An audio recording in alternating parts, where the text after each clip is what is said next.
Hi, everyone, and welcome in to Dr. Bill Andrews' a series of Curing Aging, episode 2. Today, we're going to have another exciting episode to bring you. Dr. Bill, welcome in again. Fantastic to have you here for number 2, round 2. It's exciting to talk today about evolution and the misconceptions about evolution and how evolution relates to our aging process. So, Dr. Bill, can you tell us a little bit, because your PhD was partly in human evolution. So tell us a little bit. You know quite a lot about this. Well, the goal of today's, what I want to accomplish today is talk about why did we evolve the aging process? And more importantly, why did we never evolve a way not to age? But I can't do that discussion without first going into evolution. I would say, there are actually two ways that we have evolved aging. One I call the irrelevant, because it has no effect on the survival of the species. And the other is called the relevant, because it has a big effect on the survival of the species. But I want to qualify that first, evolution is not a force, it's a result. A lot of people, when you hear them talking, they talk about things like selection. Selection's a force, okay? There is no selection, it's just a result. But there's so many misused words in the subject of evolution. And yes, my background is in evolution. My PhD, well, I've got kind of 2 PhDs, but one of them's in population genetics. And that's not the study of what and when of evolution. Most of the time when you hear about evolution, you hear about what changes occurred in the history of evolution and when did they occur. But that's not what I was all about. I was all about why and how. Okay, so that was, why did we make these evolutionary changes and how did we make those evolutionary changes? That's what I was studying in graduate school 45 years ago, and I've never stopped. That's been a big obsession for me. And so today what I want to talk about is actually from a thesis I wrote 45 years ago, and that hasn't changed. But one of the things that I learned is that there's a lot of, especially in the 1980s and things like that, people that wrote a lot of theses on the evolution of aging. And I've read them all. I've got to know who they are by name. Of course, they passed away before I was even born. But I kind of always felt like they got it all wrong. They got it all wrong because all the 2s and 2s didn't add up. Mm-hmm. So from even when I was in high school, I was already working on trying to figure out what makes sense for evolution of why we aged. And there had to be some benefit to the species, because that's another thing. There's another rule about evolution. Evolution is not survival of the fittest individual, okay? It's survival of the fittest species. Evolution is all survival of the species. And sometimes eliminating the individuals in the species helps the species to survive. Mm-hmm. And so that's why we have a lot of diseases and things like that we never evolved a way to get rid of, because they're actually, even though they're detrimental to the individual, they're beneficial to the species. Okay, so let me just quickly talk about the irrelevant part of aging that has nothing to do with the survival of the species. And to do that, I want to start with 2 definitions that I often use. So I never use the word old. I never talk about old people. Okay. Talk about longer lived and shorter lived. Okay, because life is all about living. Okay, so let's talk about that. Okay, so and I define longer lived as anybody that has already raised their young. Okay, I mean it's a lot more complicated than just giving birth. If you want to pass on your genes to your offspring and to help the species survive, you also have to live long enough to raise your young. And even if it requires grandparents to help, then you have to even live longer to become a grandparent to help your grandchildren survive. And those are important. Okay, so if a mutation, if you get a mutation that decreases your chance of raising your young, that mutation is no good. That could cause an end to the species. But there's a lot of mutations that have occurred throughout the history of evolution in the last 4 billion years that affect only the longer lived.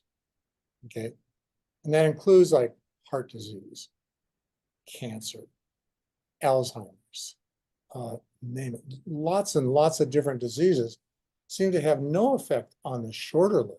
And I didn't find shorter lived is anybody who hasn't raised their young yet. Longer lived is anybody that has raised their young. So any kind of mutation that occurs that eliminates, that knocks off the shorter lived will never be passed on. Because they won't breed. Yeah, because the gene would die out with that person. It's the ones that only affect the longer lived, or mostly affect the longer lived. They're the ones that keep resurfacing in our species. And right. So during the 4 billion years of life, and I think it's 300,000 years of human life,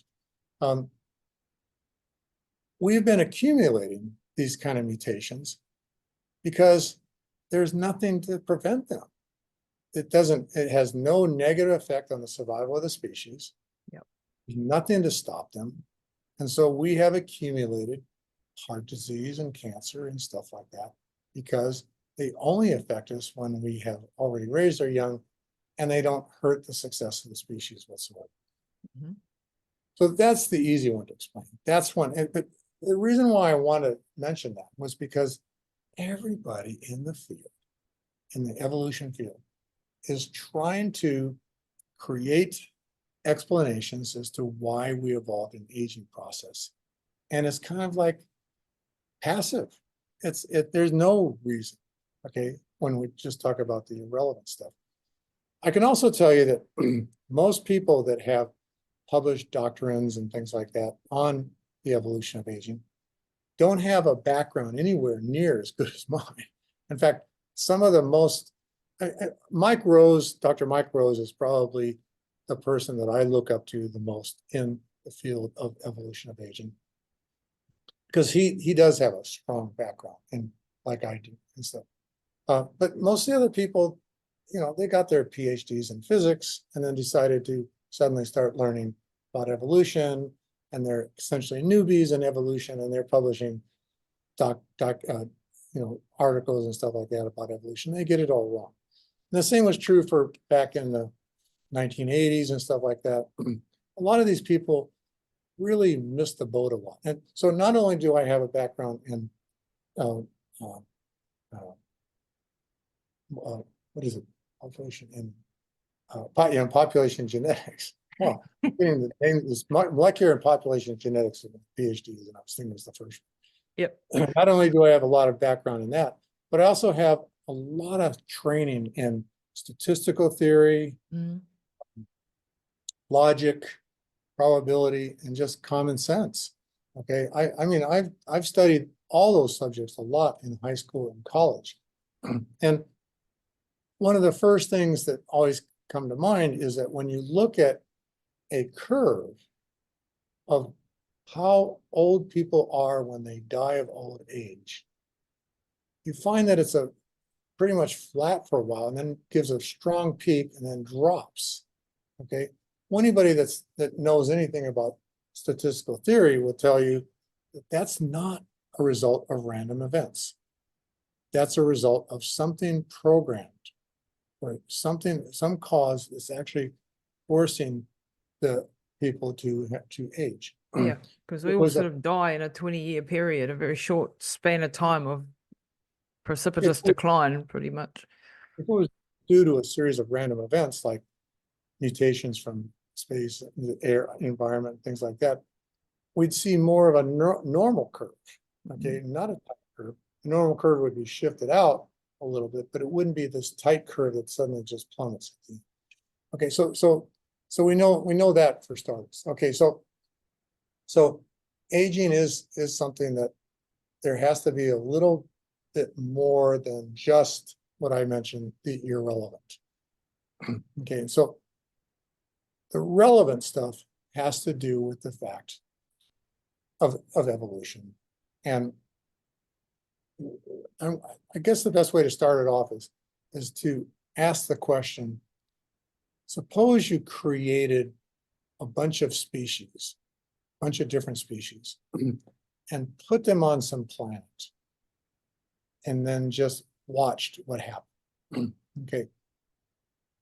Well, you have no idea what environmental changes are going to occur on that plasma, what struggles these species are going to have to survive.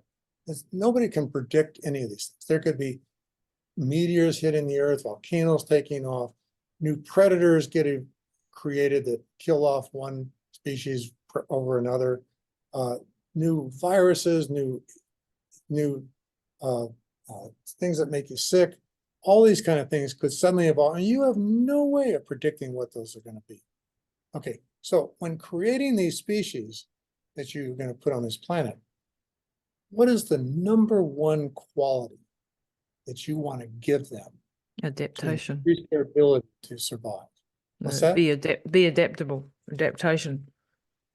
It's actually because they can't adapt. That's more Lamarckian. Usually changing environments are rapidly. So I always call them rapidly changing environments. That doesn't give the organism a chance to adapt. Now, yes, there are slow changes that some organisms can adapt to. It's not called adaptation. It's more the species adapts, but the individual doesn't adapt. Lamarck used to say that individuals adapt. Giraffes got longer necks to reach the leaves up in the trees because they had to reach farther to get the trees, and so their necks got longer. But it wasn't the individual giraffes, it was the selection. I just used the word selection, which I don't like to use, but the result of the ones that had longer necks, surviving, shorter necks died out. The gene for shorter necks died out, and the ones that had longer necks relied. So it's actually more evolution than anything else. Same thing is happening right now with elephants in Africa. There's so many poachers killing elephants for tusks that the gene for no tusks is becoming a major predominant part of the species. It's gone from something like, before, maybe 2% of all elephants didn't have tusks. And now it's something like 80% of all elephants don't have tusks. Oh, wow. Because there's been this pressure right now just to communicate better, but it's like the ones that had the gene for tusks ended up dying out because they got shot by poachers. And so the other ones that didn't get shot out had an increased chance of being able to breed and thus passing the gene for no tusk. Makes sense. Yep, makes full sense. Okay, so the relevant part has to do with, okay, so I don't know if the answer got a question. Okay, so you were saying adaptability, but the answer is diversity. Yep. So the more diversity that exists within a species, the more likely that some members of that species will survive any rapidly changing environment that hits them. And then those survivors can rebreed and repopulate the species. Okay, so I often use, when I talk, I use marbles to explain. I call it a flask, a species. The marbles in the species are the individuals, and the color of the marbles is their traits. So if you have just one flask that has all red marbles and another flask that just has all blue marbles, and all of a sudden some environmental changes occur that makes it so that blue marbles can't exist, but then all the blue species, every member of that species that was blue gets eliminated, and you're left with only the red ones. Okay, so if a species then has the ability to create diversity, then they'll have all the colors of the rainbow in their species, and therefore a high chance that somebody's going to survive. And there is a really good video on my website. Highly recommend doing talk that. a talk I gave at the RADFest conference in, I think it was last year, 2022, and where I went over that. And I used marbles as an example and stuff like that. All right, so diversity. You want to create these species with a lot of diversity. Okay. Well, next question is, how does nature create diversity? Okay, so 4 billion years ago, there was a life. Okay, and that life was very unique because it was just a one individual in life at the time. So it started dividing and dividing, and there was no aging. Okay, because you'd have a cell that would divide to become 2 daughter cells. And the parent cell didn't die of aging. The parent cell just became the 2 daughter cells that are just as immortal as the parent was. Wow. Okay. So there was no aging at the origin of life. No aging at the origin of life. Aging is something that came along later. Okay, so now this is not an evolutionary change that occurred, but the first way that these first life forms had the ability to create diversity was from mutation. And back then there was a lot of mutation from all the environment and stuff. The mutations ended up causing so many changes to these organisms that even new species developed. Suddenly there's now new species defined as 2 species cannot breed to create a fertile offspring. Yep. Okay. So like now a mule and a donkey, or a mule and a horse can make a donkey and a horse can make a mule, but the mule can't breed. It's sterile. Mm. Okay, so we have this history. I call it the evolution of diversity. Okay, so more and more diversity. The first thing was mutations. The second was we developed other. Life developed different species. Some of these species developed the ability to go back and reinfect other species. Okay, and so that caused new genes to be inserted into new species, and that's called horizontal transmission. That was the next stage. Now, the one thing that was really holding, and still aging did not evolve. Okay, so one of the problems with creating mutations is that a lot of mutations would be instantly lethal to the organism, to the host. And so they'd be eliminated. But, maybe that mutation could have been the thing that made that species survive the rapidly changing environment. And then sometimes you can have a bad mutation and another bad mutation, and those add up to a good mutation. 2 negatives make a plus. And so life was losing out on the ability to be able to increase its diversity by not allowing these lethal mutations to survive. Okay, so the next step of evolution, which was a major step of evolution, was called ploidy. Ploidy, it means, so you hear diploidy, triploidy, which means that every individual has more than one copy of every gene and more than one copy of every chromosome. And so now, especially if the mutation caused a recessive, if the mutation destroyed a gene that was essential for life, now that organism could still survive because it still had the other copy of the gene that could perform the necessary function for it to survive.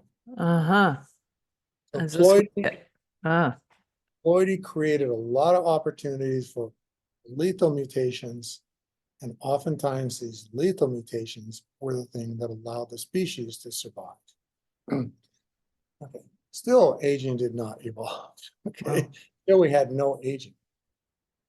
The next thing that happened is probably the biggest thing that ever happened in the history of the evolution of diversity is sexual reproduction. Yep.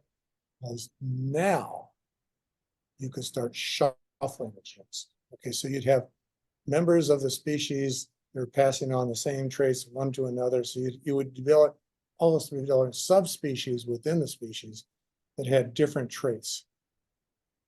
But now shuffling, breeding and shuffling and creating a new member of the species that was a combination of two of the others.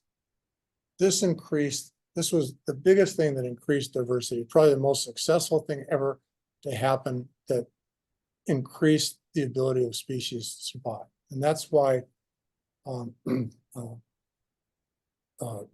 species that are breed by sexual reproductions are more likely to survive rapidly changing environments than the asexual species, which is what everything beforehand was asexual. Now, asexual species are coming and disappearing all the time. Right. Okay.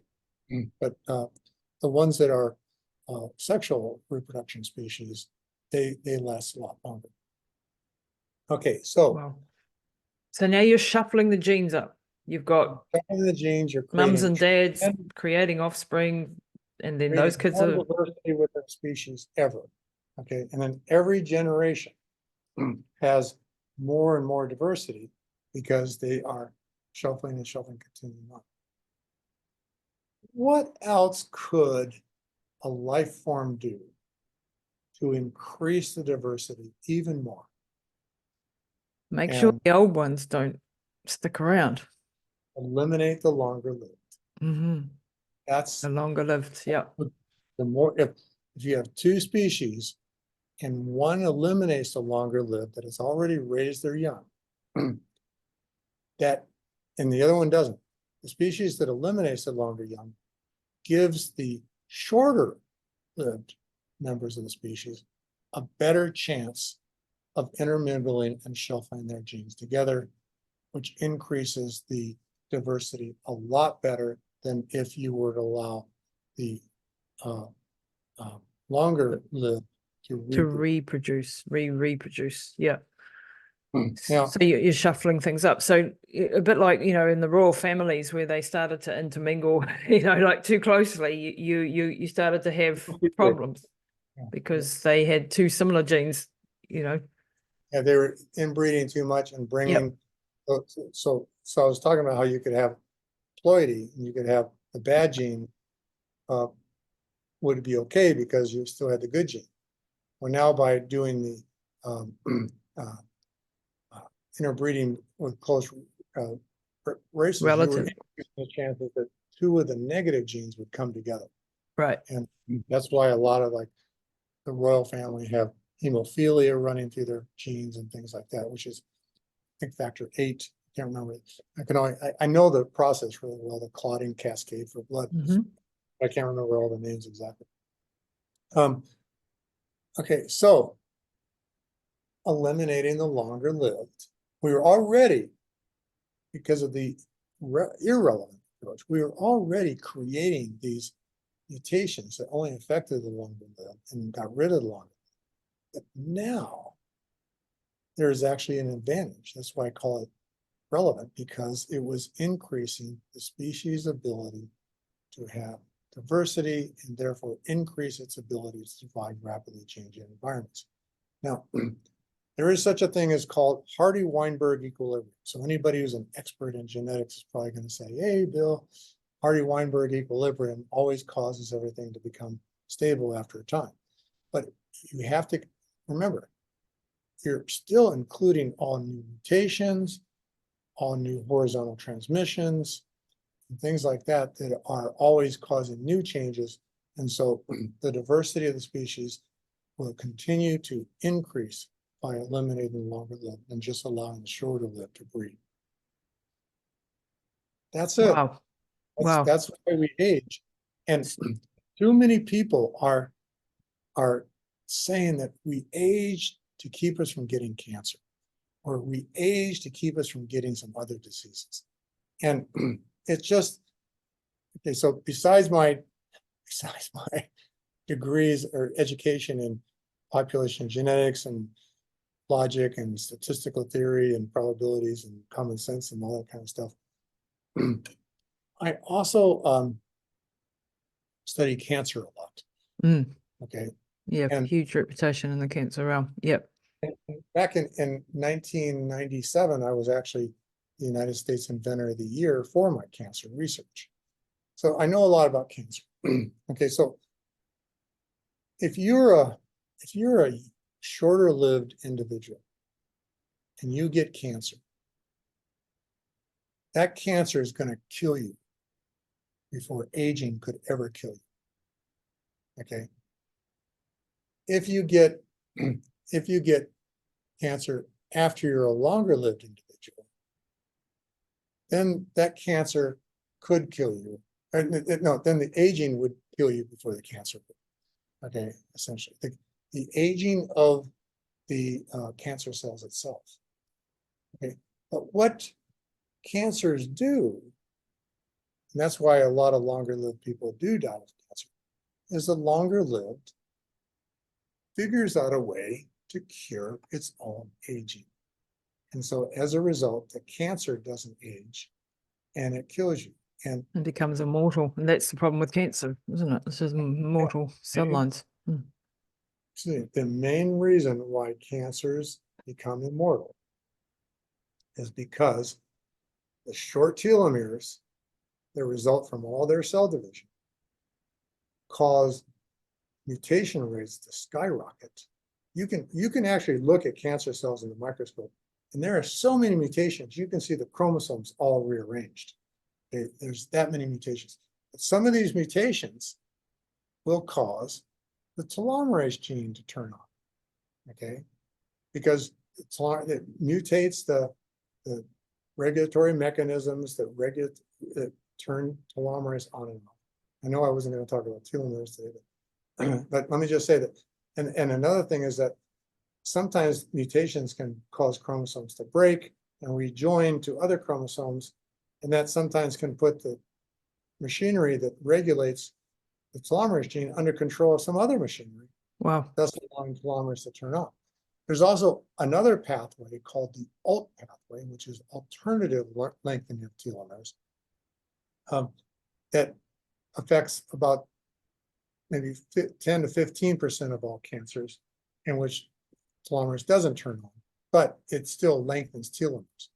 So in the case of why cancers can live long enough to kill you is because they have figured out a way to lengthen their telomeres. Well, it's just not, as I said, it's just not an explanation that makes sense as to why we age to prevent cancer, okay? Because the cancers can overcome the aging process. Something else I wanted to say was, I can't remember what it is, I'll come back to it, but now's a good time for questions if you have. Yeah. So okay, so evolution is not it's not a force, it's a result of all these mutations, and you've taken us through those steps of how that came from being non-sexual reproduction through to sexual reproduction in the species, and then the diversity, the shuffling of the genes meant that if we wanted to have a stronger species, we need more diversity, and the older lived, once they've raised their young, basically should pop off so that the new genes could mix in the mix and get more diversity to make a stronger species, sort of putting it in a nutshell. So, okay, if this is all how it is with aging, can we, as intelligent, extremely intelligent beings nowadays, right? We've got all this science, we've got all these things. Can we outwit evolution and overcome these aging, this whatever this is that causes the aging process? Can we outwit evolution, so to speak? Can we outsmart it? Well, that's exactly why I got PhDs in both molecular and population genetics. Because so you can do just that. Genetics is the study of how and why these things happen. Molecular genetics is how to have control, how to change it, how to fix those things. And so that's what my research is all about, is fixing that problem. Okay, so in the terms of cancer, I want to cure cancer by poisoning, by causing the telomerase enzyme to poison any cell that's producing Okay, and that'll kill cancer. But at the same time, I want to give non-cancer cells, start getting them to produce telomeres by not mutating the machinery, but I can use a gene editing protocol to, such as CRISPR or zinc fingers or talons. These are 3 different methods that exist now for gene editing for over 5 years now. But I don't want to make the change permanent, okay, until we understand the whole machinery better. So what I'm trying to do is genes are regulated by things called transcription factors. Okay, so you have a promoter that's like a light switch that turns the lights on. Okay, well, what comes in and grabs that light switch and turns it on and off? Those are called transcription factors. And there's repressors are the ones that turn it off, and activators are the ones that turn it on. So what I'm trying to do is I'm trying to find drugs or natural products or anything, I don't care what it is, something that you can take as a pill and swallow it that will get into all your cells and lock that repressor from shutting the telomerase gene off. And so the telomerase gene will turn on and then lengthen the telomeres and keep our telomeres from shortening. Now, I know this gets into one of our later episodes, but I'm not saying that lengthening telomeres is the only thing we have to do to cure aging. What I'm saying is that nothing else will ever cure aging unless we also solve the telomere shortening problem. Yeah. It's the linchpin. Most understood process of aging. Every lab in the world that works on human cells knows that every time a cell divides, the telomeres get a little shorter. And when they get down to 5,000 bases in length, the cells can't survive. Okay, so if somebody comes up, like people are talking about NAD and resveratrol and things like that, cures for aging, they might provide some benefit to, but they're never ever going to be able to overcome this threshold that we have from telomere shortening, which actually mathematically calculated by every method I can shows that a human being cannot survive longer than 125 years because of telomere shortening. And they can only reach 125 if they have the perfect genetics and lead the perfect lifestyle. Nobody has, yeah. Nobody has lived to be 125. So that's irrefutable. Like, we cannot overcome that Hayflick limit, that limit on the telomere length once they're at 5,000 bases and you've got that many cells that are at that level. And we talked about last week how you start off with 15,000 when you're conceived, and then by the time you're born, you've already got down to 10,000 because you've reproduced. So anything that causes the reproduction of the cells or the replacement of the cells to proliferate is going to speed up the aging process. So anything from immune activation to, I heard you talking about microdermabrasion speeding up the aging of the skin. For goodness sake, ladies, listen up to that one, because that's causing new cells to come, which makes you look younger, but it's actually caused you a whole generation of reproduction to go on, in which case you've shortened your telomeres. So is that how you see it?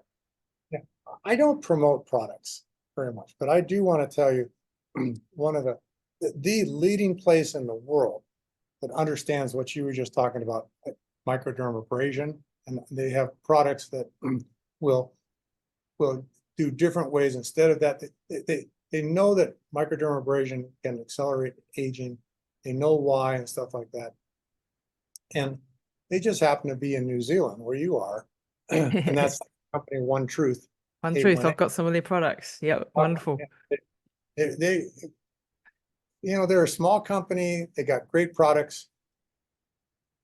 The reason why they haven't dominated the whole world with their products is because the big manufacturers, whose names I don't want to remember, have such good marketing tools and stuff like that. They can't compete. But I'll tell you, I think eventually, without marketing, people are going to start learning about these products, and they're going to take over Yeah, things that capable. lengthen telomeres, because that's what that does, you know, in this relation to skin. They do have ingredients that lengthen telomeres, but the fact that they understand why microdermabrasion and things like that accelerate aging makes them unique to any other company in the world. Yep. So, So I'm glad I don't do microdermabrasion.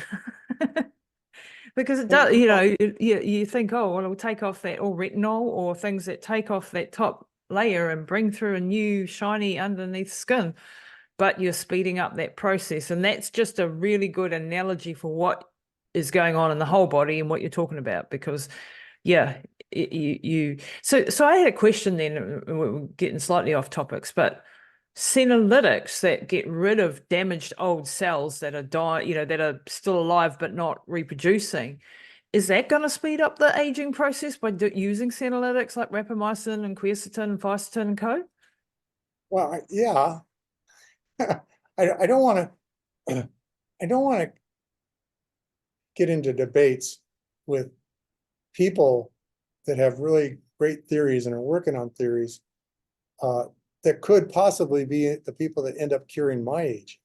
I don't want to say anything bad about them, but I think, and I can be wrong, okay, and that's what. But I think right now that every time when you kill a senolytic cell, you have to have another cell, which I call reserve cells, and that'll be in the next episode when we talk. I'll talk about stem cells.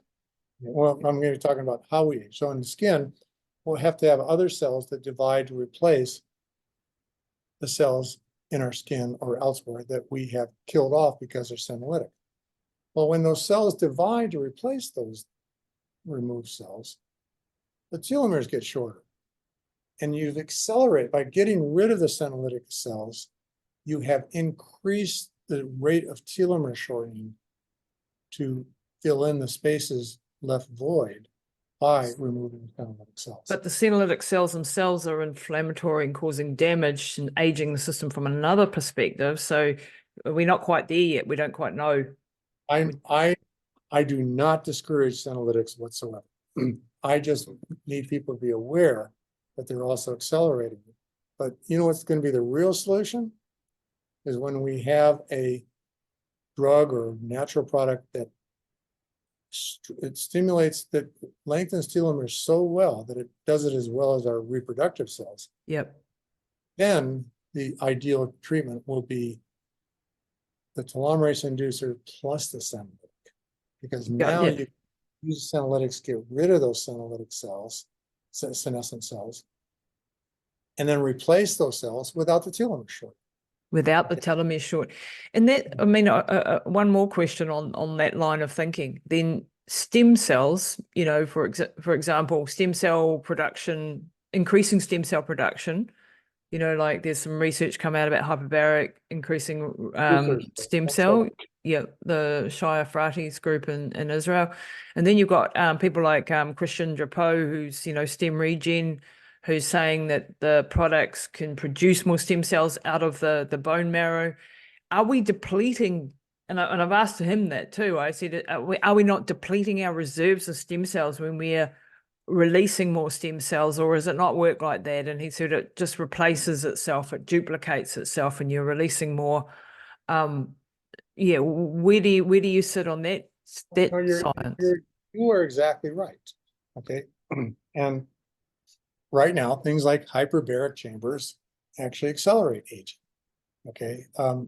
Other things that you know, you hear a lot of celebrities talking about things that they've done to deal with their aging, and they talk about how their telomeres got longer and things like that as a result.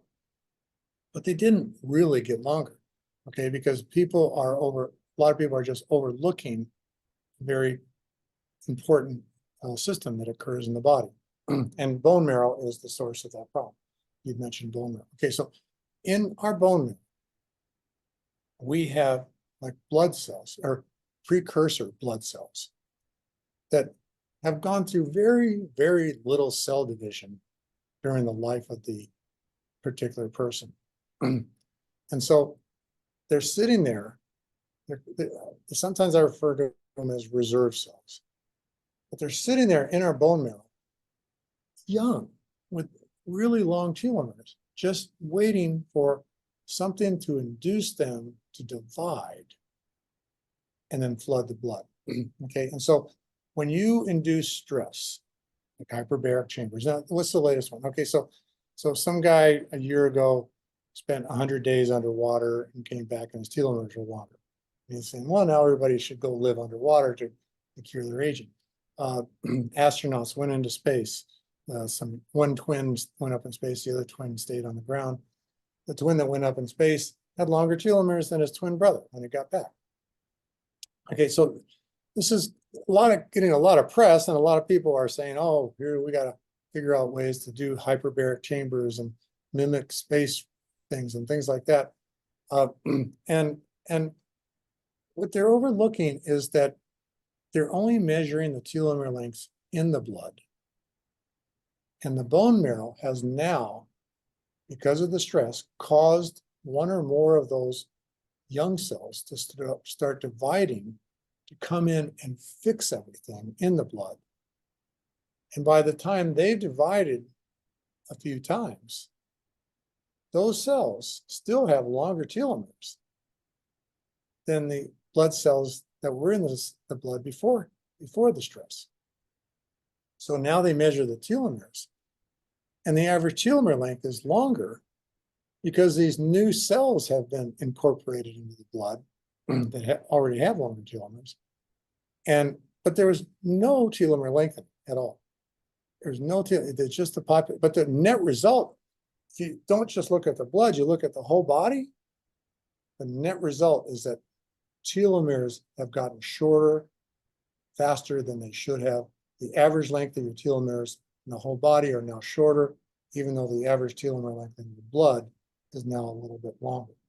Man, it's complicated, isn't it? It's because so if you're inducing more stem cells to come out, then you may look better on a blood level, but not, your telomeres may look longer on a blood level, but have you got more stem cells actually in circulation, or have you depleted those stem cells? Because the stem cells have got the full length telomeres, haven't they? Well, most stem cells have gone through very few cell divisions to get to where they are. And so their telomeres are long. Even a 95-year-old person is going to have cells in their body that still have long telomeres. Mm-hmm. So I'm going to try to repeat it to make it clear, because I don't know if I explained it really well. It's complicated.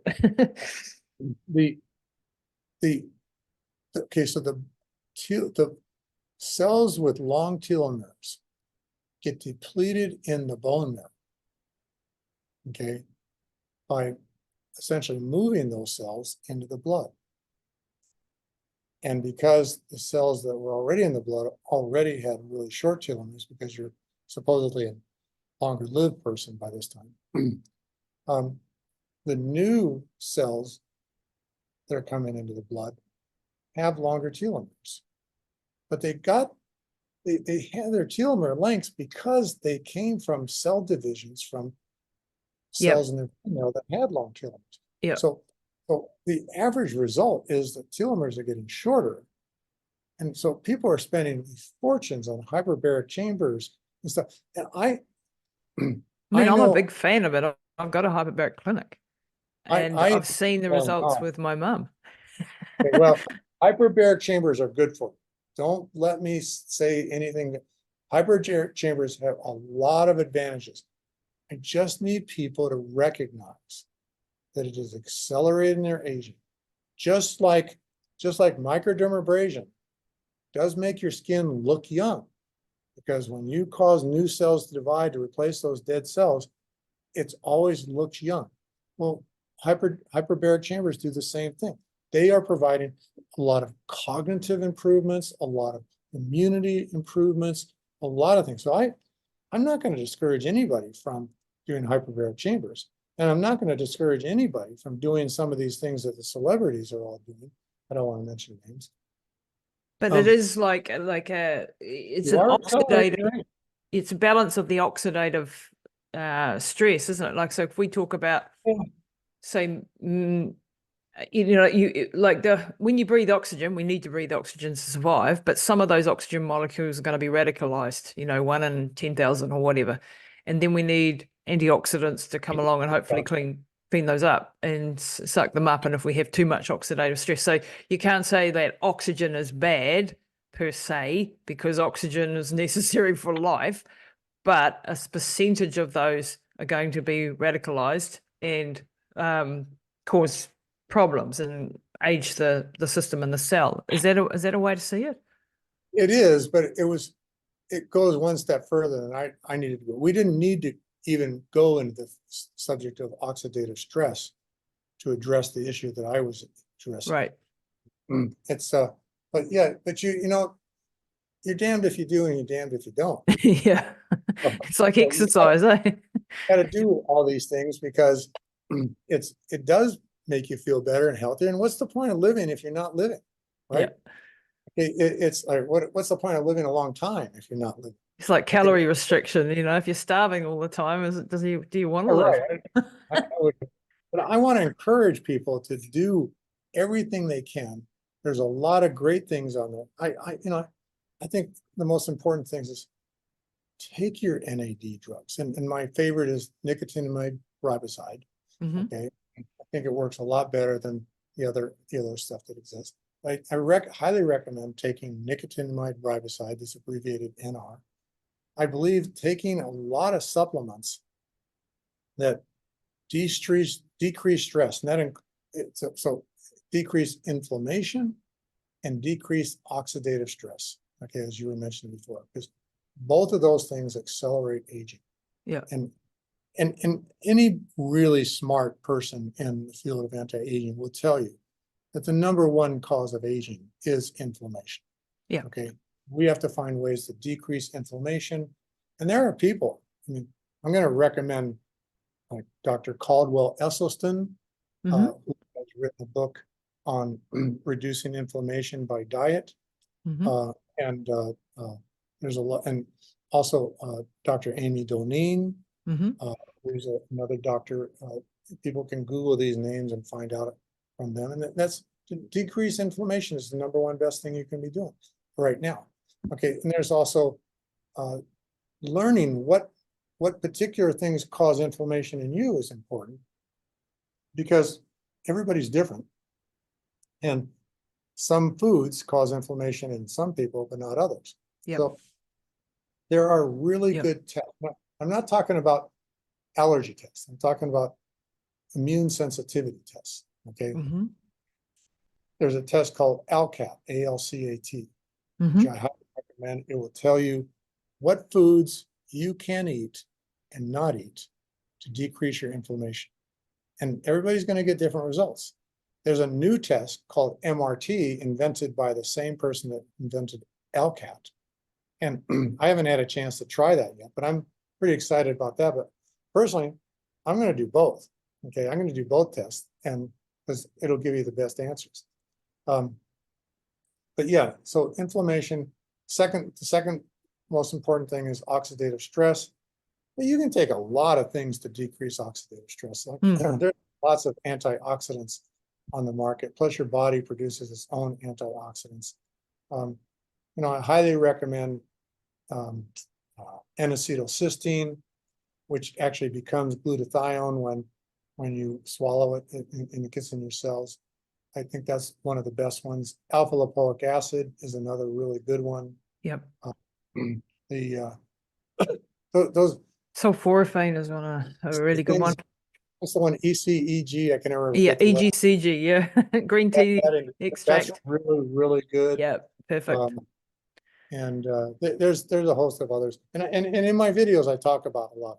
So I just can't remember off the top of my head right now. Yeah, and these are practical things that we can do, which is really, really important. But yeah, it's just that telomere piece is the question. This is the whole crux of the thing, isn't it? Is because we know like the antioxidant, or the oxidative theory of aging has legitimacy to a certain level when we want to put antioxidants in, but it's not going to fix aging per se. And the NAD pathway is going to improve things, but it's not going to fix aging. Whereas the telomere story is one of the rate limiting factors, if you like, literally a rate limiting factor. Lengthening telomeres makes everything else work. Yeah, Okay. yeah. And this is where hyperbaric chambers, everything, hyperbaric chambers, everything you can imagine, all those will work really well if we don't have this telomere shortening process going on in the background. Yeah. Because, like with, with someone like mum, with what we went through with the brain aneurysm, we wouldn't have got it back without the hyperbaric, because it wouldn't have had the oxygenation to get through to rescue those cells that were dying in the brain and needed oxygen, the stem cell release that comes with that, and so on and so forth. But what you're saying is we've perhaps sped up her maximum living capacity because her telomeres may be shorter because of that, repeated exposure for 9 years.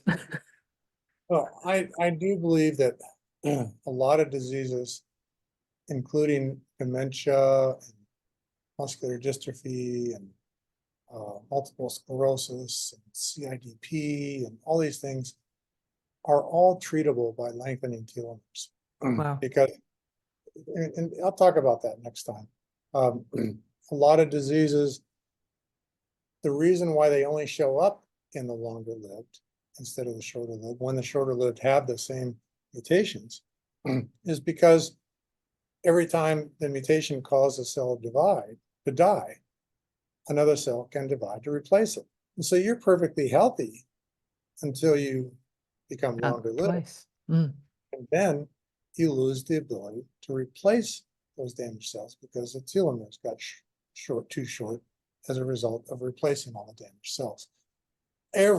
Everything will be better if we could come up with a way to lengthen telomeres. And the only way we will ever exceed this 125-year theoretical maximum that's caused completely by telomere shortening is to lengthen telomeres. Okay, so we can live, if we could lengthen telomeres and then do everything else. I mean, I'm a big fan of Aubrey de Grey's and other people in the field, because if I had enough money, I would be financially supporting them, because I think what they're doing is going to be necessary to complement what I'm doing. Yeah, it's going to help me live longer. And as you know, I want to be around when we find life on other planets and things like that. And I don't want to miss out. Yeah, and it is, like you say, this is a linchpin, this is a foundational piece, but there are other things to consider. So coming right back to the evolution story as we wrap up today's session on curing aging, so we are going to be able to outsmart evolution. It's not an inevitable force guided by somebody up there per se. So we can use all this technology, science, people like yourself that have this knowledge to be able to overcome these limiting factors. And the key pin for being able to overcome this evolutionary aging, which, as you pointed out, was not there at the beginning of life. We didn't age because it wasn't a necessary part of it. Now, if we want to overcome that limitation, because we don't, I'm 55, oh, well, I never got to have any children, so maybe I'm still shorter-lived. I don't know. Actually, that's one of my goals, is to live long enough to see the science evolve that I can still become a parent, and it's a bit like you with your dreams of seeing life on another planet. We will one day be able to maybe take one of my skin cells and reproduce and be able to have a baby. We're a long way from there, but hey, I want to be around. Oh no, I don't think so. I think we're pretty close.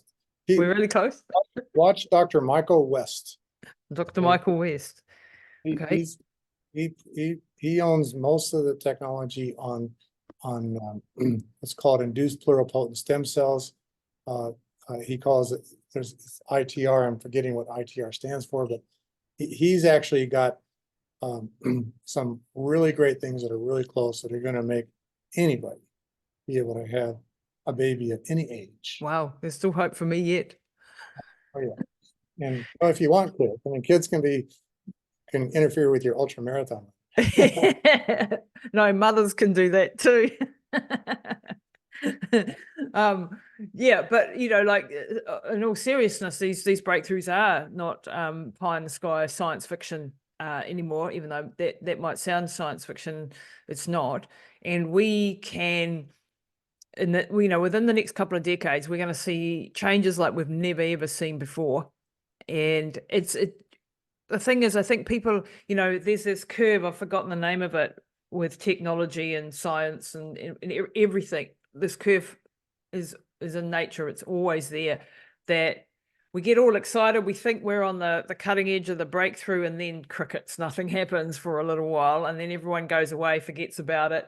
And then on the background are all the scientists doing the work, and then all of a sudden there's a real surge and there's a real uptake in that technology. And we seem to see that again and again and again with lots of things. Do you think we're in the longevity realm? Do you think we're at that wow, it's all just about to break? Yeah, but as we started off in the beginning of this podcast saying that I'd like to add a new category, and that's why aging hasn't been cured yet. Mm-hmm. And so the reason why Mike West and Liz Parrish, you did an interview on Liz Parrish. Yeah, love Liz. She's amazing. She's one of the people that's going to really make a difference in terms of aging. But all these people, they can get the funding. They can't get control of their own funding because investors are more interested in investing in the person. And when they invest in the person, then they try to find ways to add value to the company. And so they have the company do different things, have the person they invested in do different things, increase value. And then as soon as they've increased the value, they sell the company. This is a really big problem. I always say investors invest in the dream, but not the dream coming true. Yeah. And so we have to find new funding strategies, new sources that allow the really serious, passionate scientists that really want to their thing, be able to do their thing without somebody else blocking their efforts. Yep. Money is not the solution unless that money is provided without strings attached of control. And so we have to work on that kind of stuff. And that's what you're working on. And that is one of the limitations and that's, we'll do a series on, why we not had these breakthroughs yet when we really are, from a technological and scientific point of view, right there.